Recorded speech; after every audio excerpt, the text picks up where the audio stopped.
Apa yang dibutuhkan agar Arab Saudi terlibat dalam konflik ini? Ya, tidak ada jawaban pasti tentang kapan kerajaan Arab Saudi akan terlibat dalam pertarungan ini, atau kapan atau apa yang akan memicu reaksi Arab Saudi. Ada kok. Dan terlibat dalam pertarungan ini, karena seperti yang bisa kita lihat, ini adalah efek domino, serangkaian peristiwa. Kita tidak bisa membayangkan bagaimana semuanya benar-benar akan berkembang. Jika orang-orang Saudi memutuskan untuk terjun sepenuhnya ke dalam perang ini, Iran pasti akan menjadi pihak yang paling dirugikan. Karena Arab Saudi akan mengaktifkan perjanjian pertahanan bilateralnya dengan Pakistan dan menggerakkan dunia Arab dan Muslim. Ada lebih dari 50 negara Muslim dengan satu tujuan, yaitu menempatkan Iran pada posisi seharusnya. Oleh karena itu, hal terakhir yang kita inginkan adalah terlibat dalam perang ini, dan kita menginginkan solusi politik dalam situasi apapun. Tidak diragukan lagi bahwa hasil terbaik adalah jika Iran rela melepaskan 3 tuntutan utamanya atau isu-isu utama, yaitu milisi, ambisi nuklir, dan juga rudal balistik. Apakah ada cara bagi Amerika dan Iran untuk memulihkan reputasi Iran dan memenuhi 3 tuntutan khusus ini tanpa menyatakan penyerahan total? Itu pasti akan menjadi skenario terbaik dari semuanya. Anda bilang hubungan bilateral akan dimulai dengan Pakistan, negara nuklir. Tentu saja benar, dan sekarang kami telah menandatangani kesepakatan ini dengan Pakistan. Ini adalah perjanjian pertahanan bersama. Dan itu berarti sekarang secara harfiah ada payung nuklir Pakistan di atas Arab Saudi. Kami menghargai Pakistan, namun itu tak berarti kami akan meninggalkan mitra strategis kami seperti Amerika Serikat, Eropa, dan sekutu lain. Tidak, Arab Saudi justru sedang mendiversifikasi hubungan estratégicas. Pakistan selalu menjadi tanpa diragukan lagi negara mitra dan sekutu setia kerajaan Arab Saudi. Peristiwa di Pakistan memengaruhi kami. Begitu juga peristiwa di Arab Saudi memengaruhi orang Pakistan. Menurut saya, seperti yang sudah saya katakan, Iran tentu tidak ingin Arab Saudi benar-benar terlibat dalam perang ini. Ya, ini adalah peringatan untuk Iran. Saya benar-benar setuju dengan itu. Dan saya percaya bahwa orang-orang yang rasional di Iran, jika memang ada orang rasional di sana, sepenuhnya sadar dan memahami bahwa Arab Saudi seharusnya tidak pernah berperang dengan Iran. Karena itu benar-benar akan menjadi bencana dan benar-benar menghancurkan seluruh wilayah Iran. Jadi, jika Anda bilang begitu, minat berdialog dengan Iran kini hampir tidak ada. Dan tampaknya Arab Saudi tak ingin terlibat konflik ini. Anda harus menerimanya. Ya, ada pepatah bagus dari pendiri Arab Saudi pada tahun 1920, sekitar 100 tahun lalu. Dia menegaskan bahwa yang hidup tak akan melawan yang mati. Dan apa sebenarnya yang dia maksud dengan itu? Itu adalah gagasan bahwa konsep untuk bertarung melawan seseorang yang sudah tidak punya apa-apa lagi untuk dipertaruhkan, pada akhirnya dalam situasi nyata justru menjadi sesuatu yang benar-benar merugikan. Jadi saya rasa kerajaan Arab Saudi sedang berusaha sekuat mungkin untuk tetap setenang mungkin. Kita tahu ini bukan perang kita. Sebenarnya Amerika Serikat yang memulainya. Kami menghormati dan menginginkan yang terbaik untuk Amerika Serikat. Dan kami percaya bahwa keamanan nasional Amerika Serikat adalah perpanjangan dari keamanan global dan bahwa kemakmuran nasional Amerika Serikat adalah perpanjangan dari keamanan global. Kemakmuran finansial dan lain-lain. Mungkin Presiden Trump akan segera mengakhiri perang ini. Terdapat 2 faktor utama yang membuat Presiden Trump ragu mempertahankan perang berkepanjangan. Salah satunya adalah Piala Dunia, yang akan berlangsung 2 bulan lagi. Yang kedua ialah pemilihan Kongres, pemilu paruh waktu, dan lainnya pada November. Mungkin Amerika Serikat benar-benar mempertimbangkan menghentikan perang sementara. Mungkin akan ada putaran kedua setelah semua peristiwa besar ini hingga akhir tahun.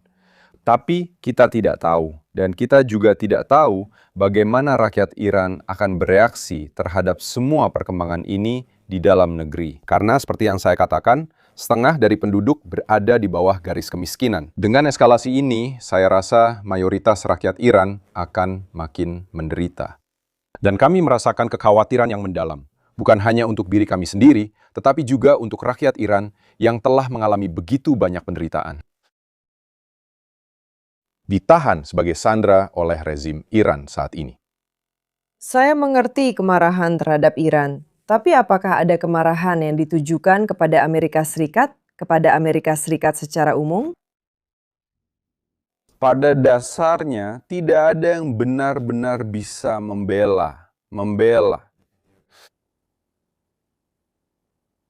Iran. Dalam arti, ya, kami tidak meminta perang ini.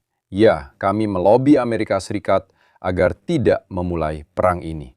Pada akhirnya, Iran adalah negara yang paling mengganggu stabilitas kawasan dan dunia. Kita sedang membahas Iran yang telah merekrut milisi di Timur Tengah, Arab Saudi, dan Teluk. Telah berada di garis depan menerima praktik-praktik yang mengganggu stabilitas dari rezim Iran, baik di Yaman melalui Houthi maupun di Hizbullah di Lebanon. Dan juga ketika mereka mendukung rezim Bashar al-Assad dan berbagai milisi lainnya di Irak. Jadi, rezim Iran secara terbuka menyatakan kepada rakyatnya bahwa mereka bertujuan mengekspor revolusi, dan itu memang ada dalam rencana mereka, dalam konstitusi mereka. Jadi, gagasan Amerika Serikat untuk berperang melawan rezim Iran sejujurnya masuk akal. Terutama karena kita sedang membicarakan sebuah negara yang masih belum memiliki senjata nuklir. Jadi, bayangkan saja praktik dan perilaku Iran, dan bagaimana hal itu akan menjadi jauh lebih berbahaya atau lebih dari sebelumnya jika mereka mendapatkan bom nuklir. Karena itu, saya setuju. Orang Saudi enggan mendukung perang ini. Namun, pada saat yang sama, sangat bisa dimengerti bahwa rezim Iran tidak mengizinkan dialog politik menjadi produktif.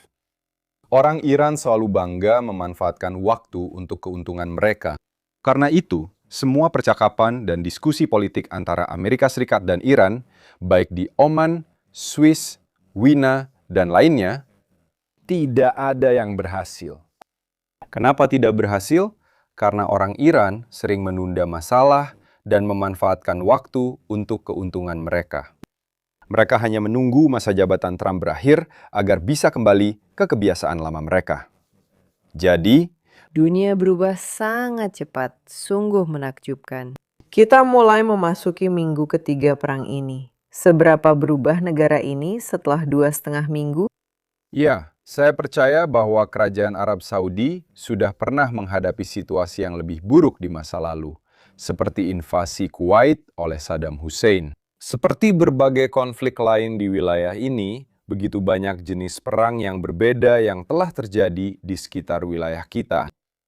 Dan kerajaan Arab Saudi bersama dengan sekutu-sekutu baratnya menekan komunisme sejak awal bersama-sama dan juga memerangi terorisme bersama-sama, serta bekerja untuk menstabilkan pasar energi global bersama-sama. Jadi, orang Saudi dan semua negara GCC lainnya dalam hal logistik, pelabuhan, dan bandara.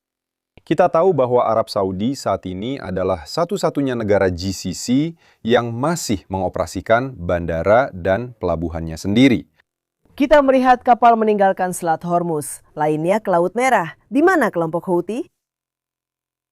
Ya, kelompok Houthi. Saya benar-benar percaya bahwa mereka mulai menyadari bahwa Iran tidak akan terus menjadi Iran yang sama persis. Jadi memang mereka mulai menyadari bahwa sudah tidak ada lagi keuntungan politik sama sekali bagi mereka. Dengan tujuan mengikuti dan meniru aktivitas serta praktik Iran di kawasan, siapa yang bisa tahu? Bukan, mungkin itu hanya keinginan saya. Tapi saya percaya sangat mungkin Houthi muncul sebagai kelompok Yaman dan bukan hanya sebagai milisi yang didukung oleh Iran. Houthi tidak memegang semua kendali.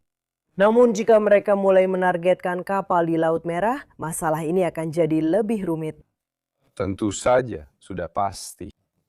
Dan kita bisa melihat bahwa tujuan utama rezim Iran adalah menggunakan semua sekutunya untuk merusak tulang punggung ekonomi global. Misalnya aliran energi, perdagangan, dan lain-lain. Mengapa mereka melakukan itu? Karena mereka ingin agar orang Barat, orang Amerika, warga negara, tidak hanya pergi, tetapi juga merasakan dampaknya, biaya dari perang ini. Jadi, mereka bisa menekan rakyat Amerika dan Eropa untuk menekan pemerintah mereka agar menghentikan perang ini. Sebenarnya itu kontraproduktif, karena saya rasa cara itu tidak akan berhasil. Karena kita bisa melihat, saat ini rezim Iran sedang membuktikan kepada dirinya sendiri, kawasan, dan seluruh dunia. Negara itu tidak dapat diprediksi dan tidak bisa dipercaya. Ok, Salman, obrigado.